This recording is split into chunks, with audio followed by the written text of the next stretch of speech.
Que a graça do Senhor, a paz do nosso Salvador esteja com essa igreja, em nome de Jesus. Quero começar as minhas palavras já agradecendo pastor Joaquim, pastora Marli e Cineia pelo convite que mais uma vez me ofertam para estar neste lugar. É uma honra muito grande. E eu percebo que essa igreja deixou uma marca também no coração do nosso pastor. Eu não me lembro quando, não sei como, mas Natanael disse que já pregou aqui, já esteve aqui com vocês. E toda vez que eu comento que vou estar aqui, ele lembra, a igreja perto do hospital. Ele não esquece de vocês. A graça do Senhor esteja sobre a vida de vocês. E vocês hoje me colocaram aqui com uma responsabilidade muito grande. Final de congresso, para trazer a mensagem do culto. É um prazer. Mas como da parte de nós não temos nada para dar, seja o Espírito Santo a falar conosco. Amém? Vamos para o nosso texto. Abacuque, capítulo 3. O texto que os irmãos nos disponibilizaram. Um versículo muito, muito profundo e que mostra para nós grandes lições dentro desse livro tão pequenino que é o livro de Abacuque. Vamos ler? Capítulo 3, versículo 2, o livro de Abacuque. Eu gostaria de pedir que você observe cada palavra do texto. Eu sei que o Senhor já tem falado com vocês aí, desde ontem, desde hoje de manhã, nesse texto. Vai guardando o que o Espírito já falou. E aquilo que o Espírito Santo for tocando no seu coração nessa noite também vai guardando. Porque é o Espírito Santo quem age na nossa vida, quem fala conosco. Amém? Capítulo 3, versículo 2. Tenho ouvido, ó Senhor, as tuas declarações e me sinto alarmado. Aviva a tua obra, ó Senhor, no decorrer dos anos e no decurso dos anos, faze-a conhecida. Na tua ira, lembra-te da misericórdia. Amém? Glória a Jesus. O nosso tema é muito sugestivo e o profeta aqui nos traz lições por causa das suas crises, não é? Avivamento em meio à crise. Meus irmãos, crise não é nada incomum na vida do ser humano, não é? Nós estamos cientes de que a crise está presente aí em tudo quanto é lugar. Nos relacionamentos, nos meios familiares, no meio das grandes autoridades governamentais. Nós estamos aí o tempo todo vendo guerras e guerras explodindo pelo mundo. Mas essas crises não estão tão distantes assim. A gente encontra as crises também no meio eclesiástico. A gente encontra crises no meio da igreja. A gente encontra crises no nosso interior. As crises estão aí para mexer com a gente do mesmo jeito que mexeu com o profeta Abacuque. Hernandes Dias Lopes gosta de dizer que todas as crises que foram enfrentadas nos registros bíblicos, como também na história da igreja, foram crises que provocaram a busca por um avivamento. E nós estamos diante desse texto, desse tema, avivamento em meio à crise. Por causa disso, eu quero deixar nessa noite uma reflexão fazendo uma pergunta: como ser avivado em meio à crise? É bem verdade que muitas pessoas têm uma ideia, uma concepção diferente e talvez errônea daquilo que se diz, daquilo que se chama avivamento, não é? Nós temos aí muitas igrejas pregando avivamento, buscando avivamento, incentivando sobre o avivamento, mas muita gente acha que o avivamento é um momento de explosão das emoções, Muita gente acha que o avivamento que a igreja precisa é aquela manifestação do Espírito Santo num culto como esse, aonde todo mundo transborda na presença do Senhor e sai todo mundo muito feliz da igreja, porque Deus deu a nós um avivamento. Mas quando nós olhamos para os registros bíblicos, nós vamos atentar para o fato de que o avivamento não trata apenas de um movimento das emoções. O avivamento vai um pouco além na vida de um cristão. E nós vamos ver a partir de Abacuque como é que nós podemos ser avivados no meio das nossas crises. E o primeiro ponto que eu quero deixar na sua mente nessa noite é reconhecendo que Deus está no controle de todas as circunstâncias. Como é que eu posso ser avivado em meio à crise? Ponto número 1, reconhecendo que Deus está no controle de todas as circunstâncias. Abacuque é um profeta que está atuando em seu ministério já no final do reino de Judá.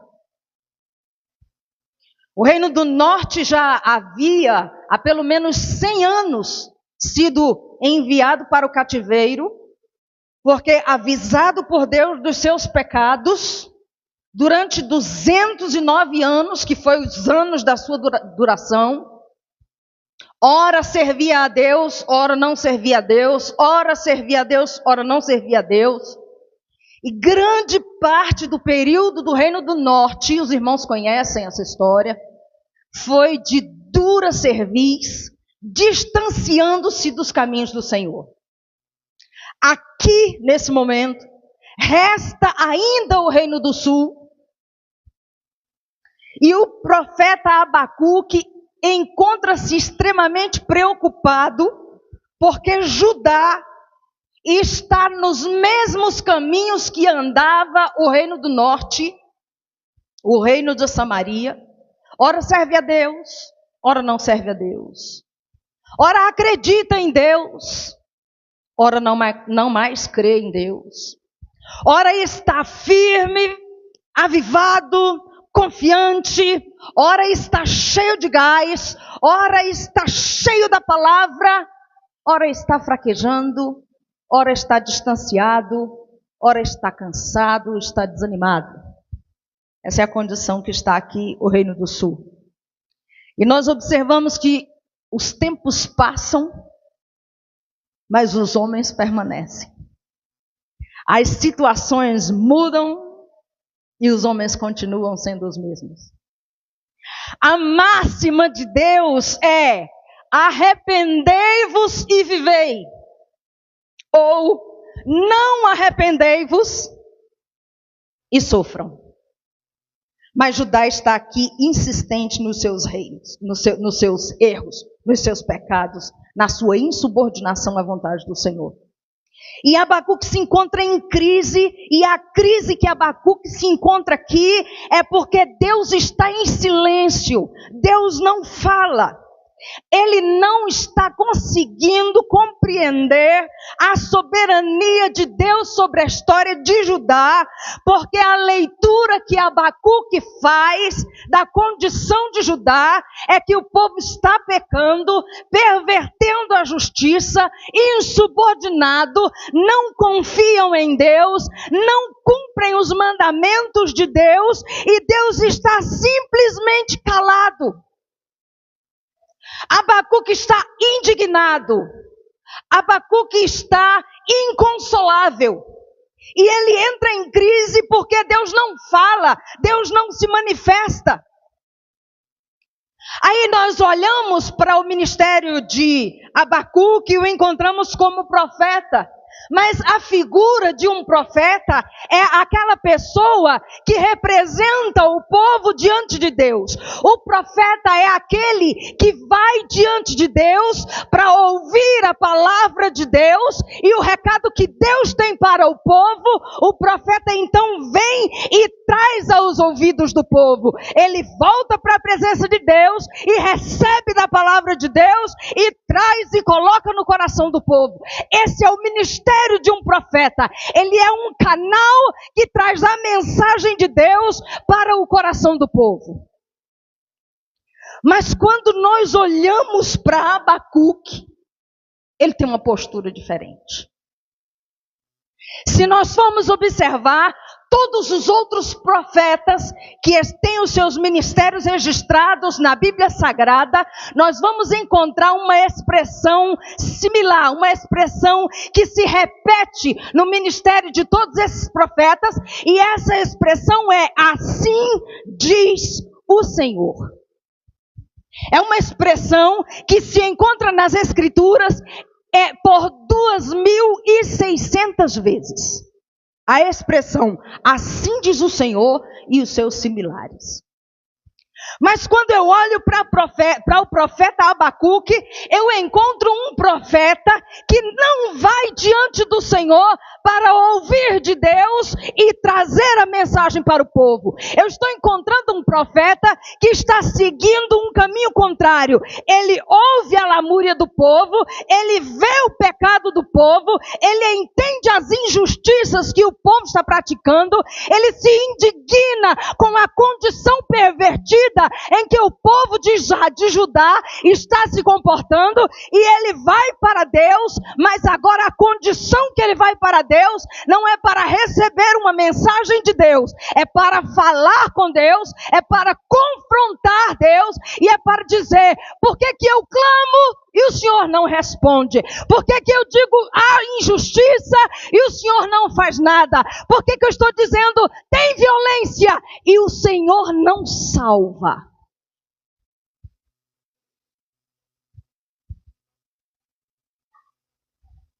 Ele apresenta as suas queixas num desabafo, contrariado perante Deus. E ele, na sua oração, ele é insistente. E eu fico me lembrando que em todos os registros da Bíblia, em que se fala de avivamento, a oração é a chave para o avivamento da igreja. Nos registros bíblicos, aonde existe o avivamento acontecendo, você vai encontrar um povo que esteve dobrado diante do Senhor e clamando e chamando e implorando pela presença de Deus. Assim o avivamento acontece. Mas eu estou encontrando um profeta que está indo para a presença de Deus, não para pedir por um avivamento, mas para encostar Deus na parede e para perguntar: por que o Senhor não responde? Esse comportamento do profeta Abacuque me faz ler a forma como ele está vendo a condição da sua nação. E eu percebo que, ainda que é um homem santo de Deus, ele não está conseguindo perceber o que é a soberania do Deus a quem ele serve. O profeta Abacuque está indo diante de Deus, mas ele não está percebendo que ele serve a um Deus que tem o controle de todas as coisas que acontecem debaixo do sol. Ele está esquecido que o Deus que ele serve é o Deus criador de todas as coisas. Abacuque está indignado com uma situação que está acontecendo debaixo dos olhos do Deus que tudo vê.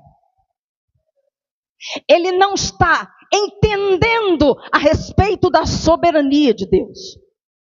E quando eu vou para a Bíblia, eu encontro Deus sendo soberano e controlador de todos os acontecimentos. Os olhos do Senhor estão postos sobre todas as coisas na vida do ser humano. Os olhos, o poder, a mão grandiosa de Deus está comandando todos os acontecimentos do universo. E talvez nós cheguemos diante do Senhor e dizemos: Deus, mas por que tanta injustiça? Assim como Abacuque. Talvez cheguemos diante do Senhor e dizemos: Senhor, por que tanta guerra? Assim como Abacuque. Chegamos diante do Senhor e dizemos: Deus, nós não temos mais a justiça confiável, Senhor. Assim como Abacuque. E por causa das circunstâncias, esquecendo do Deus a quem nós servimos, nós entramos em crise. E nós nos desesperamos. Eu não sei em que situação você se encontra nesse momento. Talvez, obrigada, a dificuldade sua hoje seja na área financeira, eu não sei. Talvez na área familiar, eu não sei. Talvez na sua vida conjugal, eu não sei. Qual é a coisa que está acontecendo agora e que está deixando você em crise? Eu não sei. Mas uma coisa eu posso te dizer nesta noite: você precisa conhecer de fato e de direito o Deus a quem você serve. Porque quando eu olho para a Bíblia Sagrada, eu encontro um Deus que tem autoridade, inclusive sobre Satanás. Eu encontro um Deus que diz para nós que Satanás só pode fazer aquilo que Deus permitir. Quando olho para Jó capítulo 2, versículo 6, a palavra de Deus é assim: eis que está Jó na tua mão, porém guarda a sua vida, na sua vida tu não toca. Eu encontro Paulo falando em Atos dos Apóstolos e dizendo: é nele que nós vivemos, é nele que nós nos movemos, é nele que nós existimos. Se é nele que vivemos, se é nele que nos movemos, se é nele que nós existimos, então ele tem o controle sobre todas as coisas que acontecem na nossa vida. Eu vou para Isaías capítulo 41, versículo 10. Eu encontro o Senhor dizendo para o seu povo: não temas, porque eu sou contigo. Não te assombres, porque eu sou o teu Deus. Eu te esforço, eu te ajudo, eu te sustento com a destra da minha justiça. Você quer poder maior do que esse? Autoridade maior do que essa? Justiça mais reta do que essa? Como é que eu posso ser avivado em meio à crise? Primeira coisa, reconheça, aceite, acredite que Deus tem o controle de todas as coisas. Em segundo lugar, reconheça que Deus é o Senhor. Deus é o Senhor. Abacuque vai para a presença do Senhor e a sua crise é porque Deus está em silêncio. E então, de repente, Deus fala com Abacuque. Mas a palavra que Deus dá a Abacuque não é exatamente a palavra que Abacuque está esperando. E ele ouve de Deus a seguinte palavra: vede entre as nações, olhai, maravilhai-vos e desvanecei, porque realizo em vossos dias obra tal, que vós não crereis quando vos for contada. Pois eis que suscito os caldeus, nação amarga e impetuosa, que marcham pela largura da terra para apoderar-se de moradas que não são suas. Em outras palavras, quando Abacuque vai para a presença do Senhor e diz: Deus, o teu povo peca. Deus, o teu povo é injusto. Deus, o teu povo não teme o teu nome. O Senhor não faz nada. E o Senhor diz assim: faço. E eu vou te dizer o que vou fazer. Eu vou trazer os caldeus. E os caldeus serão um instrumento nas minhas mãos para disciplinar o meu povo. Irmãos, 2 grandes impérios já haviam caído. O grande império do Egito já havia caído diante do império da Babilônia. A Assíria também já havia caído diante do império da Babilônia. Babilônia havia crescido tanto, e quando Abacuque olha para os acontecimentos ao redor da nação, ele está prevendo já que Babilônia vai vir para atacar Judá. E o Senhor fala com ele, é isso mesmo, eu estou trazendo os caldeus, eu vou usar os caldeus e eu vou cobrar do meu povo por causa dos seus pecados. Abacuque fica perplexo e ele diz, eu não posso entender, Senhor, se tu és um Deus justo, se tu não aguentas ver a perversidade, se o teu coração é puro e santo, por que é que o Senhor vai usar uma nação muito mais corrupta, uma nação muito mais injusta, uma nação que não teme o teu nome, uma nação que não tem o respeito por aqueles que dignificam o teu nome? Eles não olham para ninguém, eles saem arrastando tudo, destruindo tudo. É isso mesmo que o Senhor vai fazer? E o Senhor diz, é isso mesmo que eu vou fazer. Irmãos, isso aqui traz para nós uma lição espetacular. E sabe qual é a lição espetacular que isso aqui traz para nós? É que nós, como cristãos, nós temos a tendência de pensar que Deus é exclusivo do seu povo. Mas Deus não é um Deus tribal. Deus não é um Deus de um povo. Deus não é um Deus, o Deus da igreja e de mais ninguém. O judeu pensava isso. O judeu achava que Deus era apenas do judeu.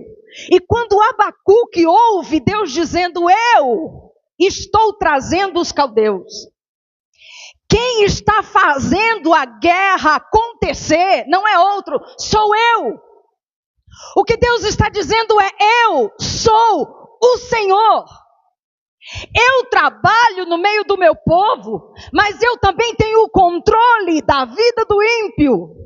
Eu ajo no meio do meu povo, mas eu também ajo no meio do ímpio.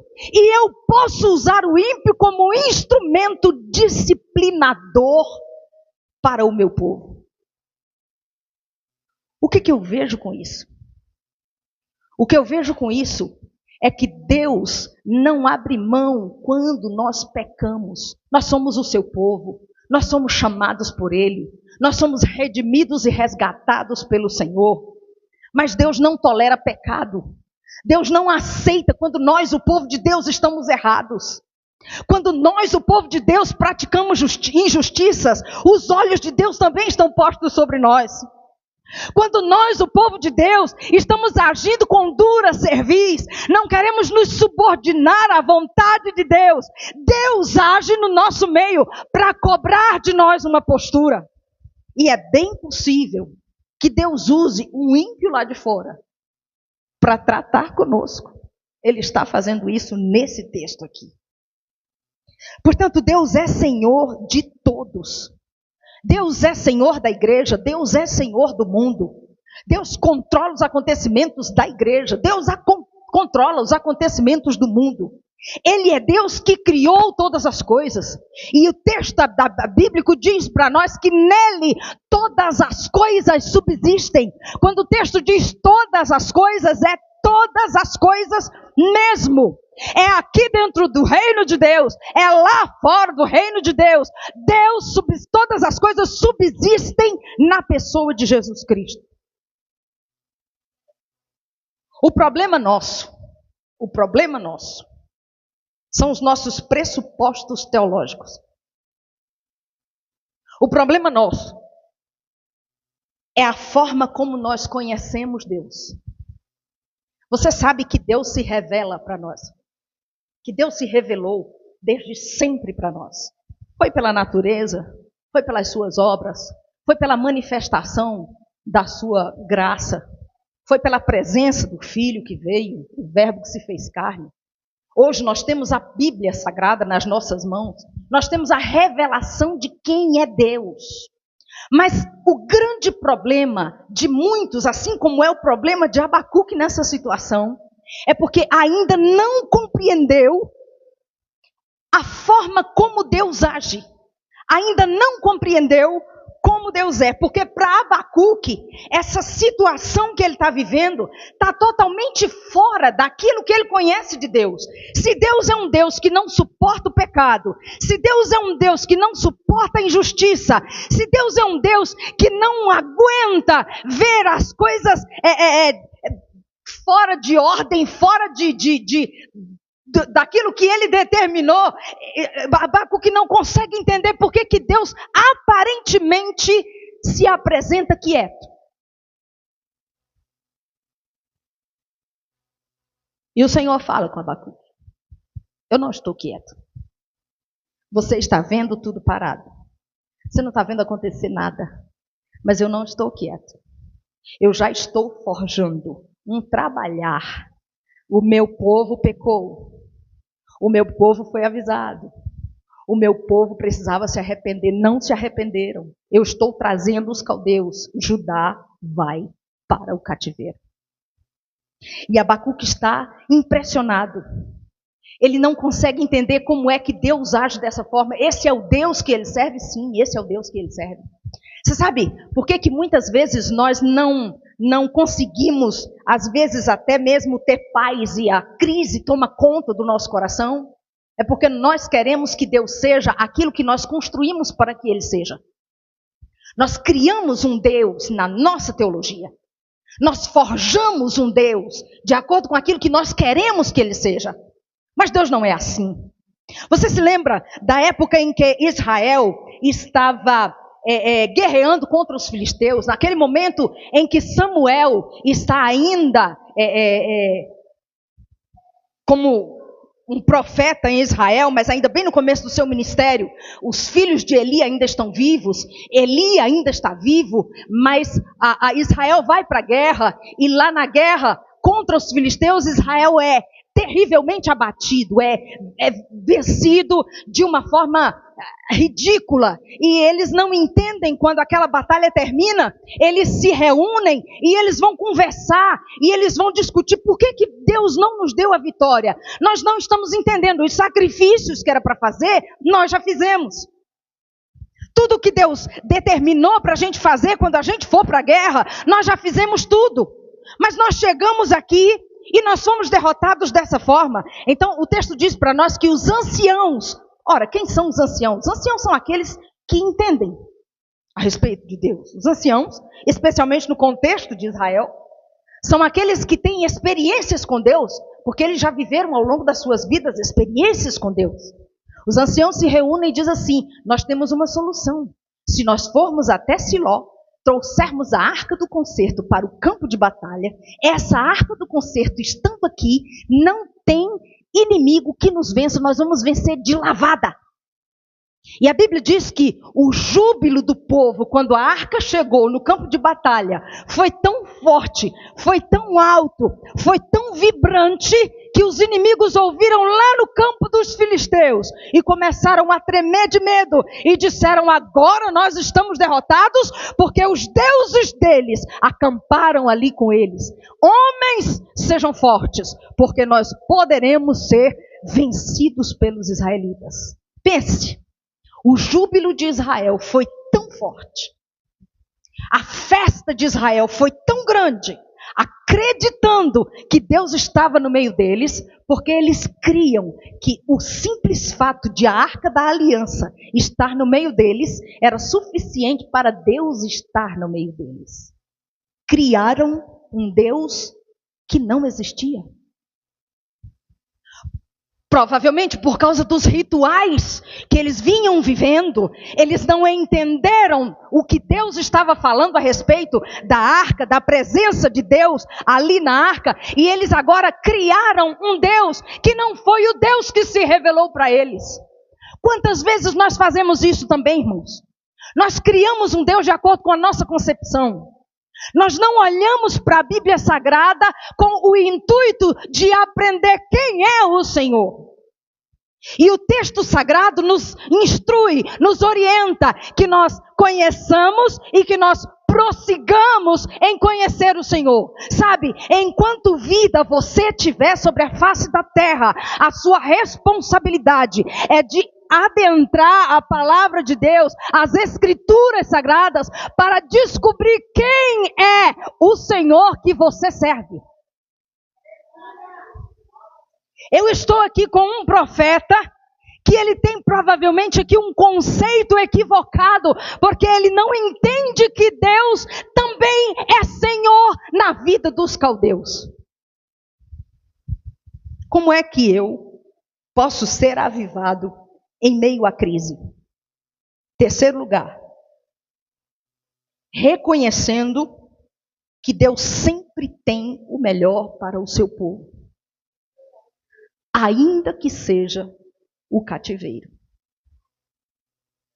ainda que seja a disciplina, ainda que seja a morte.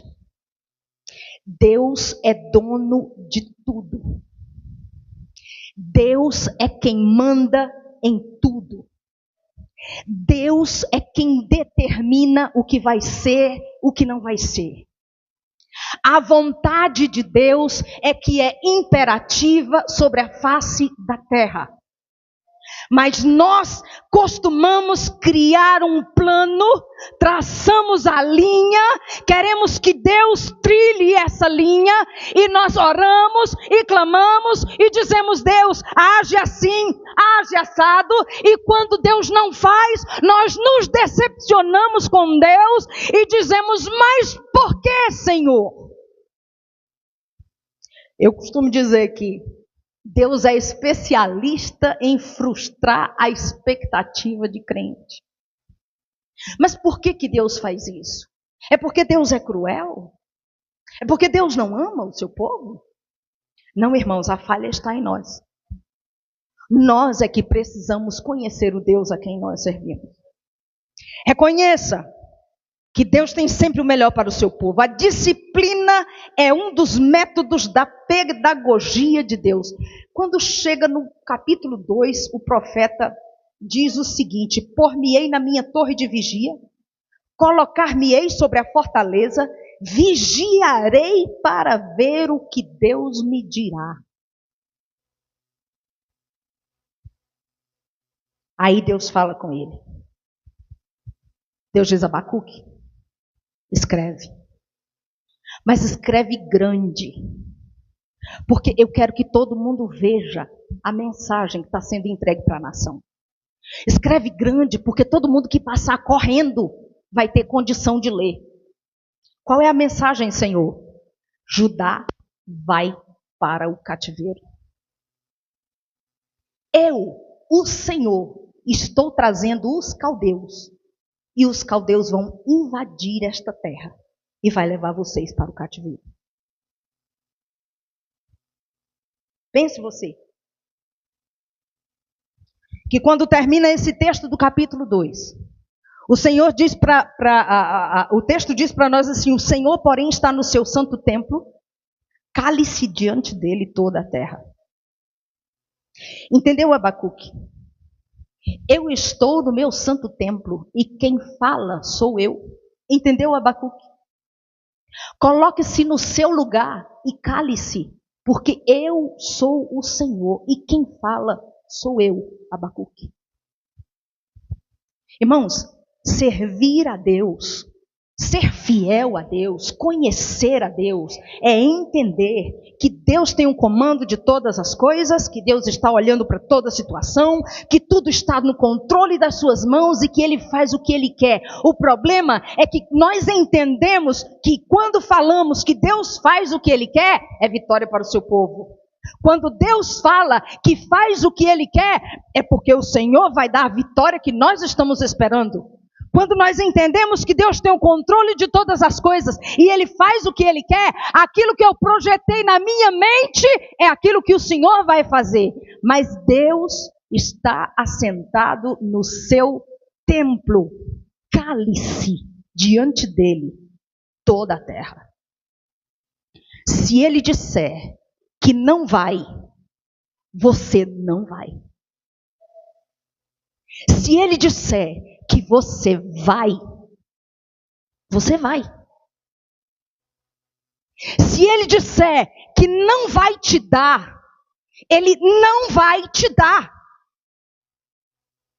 Se ele disser levanta, levante-se. Se ele disser vá, vá, obedeça, porque ele é Senhor e tudo o que ele tem para o seu povo é o melhor, ainda que não esteja dentro da minha perspectiva, ainda que esteja fora daquilo que eu criei na minha mente, como sendo o caminho para Deus seguir. Abacuque ouve a voz do Senhor. O Senhor diz para Abacuque, eu estou trazendo os caldeus. O Senhor diz para Abacuque, escreve a visão, coloca para todo mundo ver. Diz para esse povo que eles terão que ir para o cativeiro, porque eu estou tratando o meu povo. E eu trato, cuido daqueles a quem eu amo. Não abro mão de ninguém. Quando nós chegamos no capítulo 3, no versículo que nós temos para o congresso, nós encontramos uma mensagem espetacular. Porque no capítulo 3 acontece uma mudança de conceito na vida do profeta espetacular. O livro começou com Abacuque expondo a sua crise e pensando que Deus não estava agindo, e ele termina com a mais expressiva manifestação de fé, de louvor e de engrandecimento ao nome de Jesus. Qual foi então o efeito que aconteceu? O que foi que mudou na vida do profeta? O que foi que provocou uma mudança na vida do profeta para que quando ele chegue no capítulo 3, ele diga, ouvi a tua palavra e temi, Senhor. Eu me coloco na tua presença. Diz o texto, ouvi, o meu íntimo se comoveu à sua voz, tremeram os meus lábios, entrou a podridão nos meus ossos, os joelhos me vacilaram, pois em silêncio devo esperar o dia da angústia que virá contra o povo que nos acomete. Abacuque está subordinado à voz do Senhor. Abacuque está dizendo, eu me calei, seja feita a tua vontade. Irmãos, tem crente que prega que quando você está sofrendo, você não pode aceitar o sofrimento na sua vida, porque não é de Deus o sofrimento. Pois se o sofrimento não fosse de Deus, então Jesus não poderia ter aceitado o sofrimento. Tem crente que entende que você é cabeça e não cauda, pega essa expressão e começa a trabalhar na sua mente, forjando em você um conceito de que você é superior, de que você está sempre por cima, de que você tem condição até de chegar diante de Deus e determinar o que precisa ser feito. Cale-se diante dele toda a terra. Ele é Senhor. Abacuque está dizendo, ouvi a tua voz e temi. O que foi que mudou a concepção de Abacuque a respeito do seu Deus? Ouvi a tua voz e temi. Ouvi a tua palavra. Eu entendi a tua palavra. E quando eu entendi a tua palavra, a crise acabou. Quando eu entendi que tu és quem está no controle de tudo, minha queixa não tem mais razão de ser. Quando eu entendi que aconteça o que acontecer na minha vida, é a tua mão que está agindo, então eu não estou mais em crise. E aí Abacuque traz para nós, no final do capítulo 3, a declaração mais espetacular que existe, na minha concepção, em toda a Escritura. Abacuque diz assim: ainda que a figueira não floresça. Nós pegamos esse texto e muitas vezes fazemos desse texto um clichê. O que Abacuque está falando nesse texto é: ainda que os caldeus cheguem, ainda que eles arranquem de nós a nossa comida,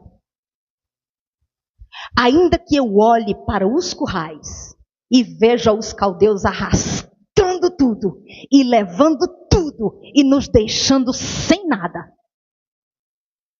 É isso que Abacuque está dizendo. Ainda assim, eu me regozijarei no Senhor. Ainda que a morte chegue, eu me regozijarei no Senhor. Ainda que eu não alcance aquilo que desejei por toda a minha vida, eu entendo quem é o Deus a quem eu sirvo. Eu sei que Ele é quem está fazendo acontecer todas as coisas segundo a sua perfeita e maravilhosa vontade.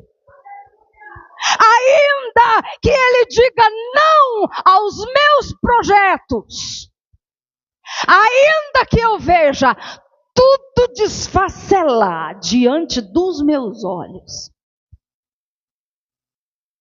eu não vou entrar em crise.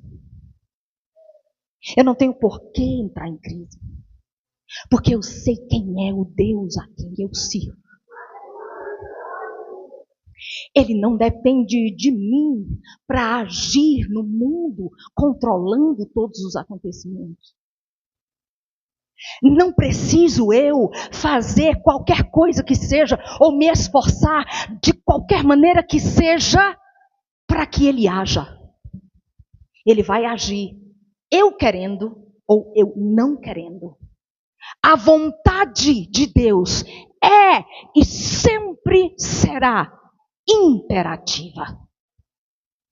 Se eu acredito nisso, se eu olho para as Sagradas Escrituras, e eu entendo que Deus é de fato assim, e eu acredito que Ele é de fato assim, amanhã, se eu for demitida, eu posso dar glória a Deus, porque eu sei que foi Ele quem mexeu os pauzinhos e fez com que eu saísse de lá. Se amanhã eu chegar na minha casa e eu não tiver o que comer, eu posso glorificar o nome do meu Deus, porque eu sei que algo Ele está fazendo ao meu favor. Ainda que os meus projetos não se realizem, eu sei que Deus tem o melhor para mim, porque o que Ele faz na minha vida é por amor. Não se esqueça, no dia em que Lázaro morreu, alguém chega para Jesus e diz: o teu amigo Lázaro está muito doente. E Jesus aquieta. E Jesus não se move. E Jesus não vai. Mas chega um momento em que Jesus diz: agora é a hora de ir. Vamos acordar Lázaro. Senhor, se ele está dormindo, não precisamos acordar. É preciso que o Senhor abra o entendimento do discípulo e diga: ele morreu. Agora é a hora de ir. Mas por que, Senhor? Se você observar no texto, você vai ver que Jesus fez aquilo porque Ele amava Marta, Maria e a Lázaro. E Ele permitiu a morte chegar naquela casa porque Ele amava Marta a Maria e a Lázaro. Eu não sei o que o Senhor vai fazer na minha vida, na sua, hoje, amanhã, semana que vem. Mas eu gostaria muito que nós saíssemos desse culto conscientes do Deus a quem nós servimos. Você conhece o Deus a quem você serve? Você sabe que esse Deus é o Deus que conduz as coisas de uma forma que nós nunca vamos entender? E o texto bíblico, lá junto aos discípulos, vai dizer para nós: aquilo que eu faço, você não entende aqui e agora. Você vai entender depois. Pegue a vida de José como um exemplo para você nessa noite. Filho amado de Jacó. E é arrancado do seio da sua família de uma forma abrupta, cruel, revoltante. Quando nós lemos aquela história, nós ficamos com raiva dos irmãos de José. E os irmãos de José vendem o garoto amado do pai como um escravo. O garoto vai para o Egito e sofre horrores naquele lugar. Muitos anos depois, você vai encontrar o próprio José dizendo: Deus foi quem fez isso. Porque existe um plano lá na frente para ser executado com perfeição. Comece a glorificar o nome de Jesus. Comece a dizer obrigada, Senhor. Porque eu não sei o que é que o Senhor está fazendo. Eu não sei o que está acontecendo na minha vida. Eu estou em crise, não tenho entendido, Senhor. Estou diante da Tua presença, orando e dizendo: Deus, por quê? Deus, por quê? Deus, por quê?